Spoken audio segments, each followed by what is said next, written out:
দর্শক, খুলনা নিউজের পক্ষ থেকে সবাইকে স্বাগতম। খুলনা আজও আরও একটি দুর্ঘটনা ঘটেছে। এক যুবকের দুই হাতের কবজি কেটে নেওয়া হয়েছে।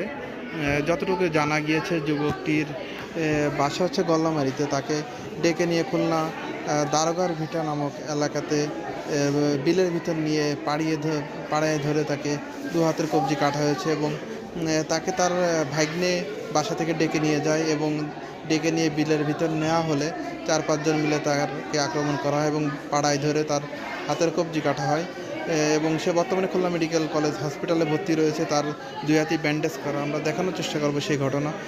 বর্তমানে খুলনার এই ধরনের ঘটনা প্রায়ই ঘটছে। আশা করি অতি দ্রুতই এটার একটা সমাধান হবে এবং যারা অপরাধী তাদেরকে আইনের আওতায় এনে বিচারের ব্যবস্থা করা হবে।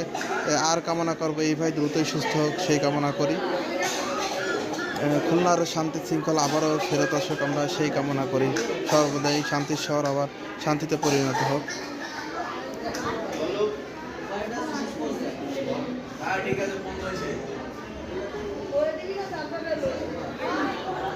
ভিডিওটি যারা যারা দেখছেন অবশ্যই শেয়ার করবেন, অন্যকে দেখার সুযোগ করে দিবেন। আবারও বলি, খুলনা আজকে সকালে এই ভাইয়ের দুই হাতের কবজি কেটে দিয়েছে সন্ত্রাসীরা। ভাইটি পেশা হচ্ছে খুলনা ডাকবাংলা হোটেলে কাজ করে। তার কোনো পূর্ব শত্রুতা নেই। এই ঘটনা কেন ঘটেছে সেও তার বিস্তারিত কিছু বলতে পারে না।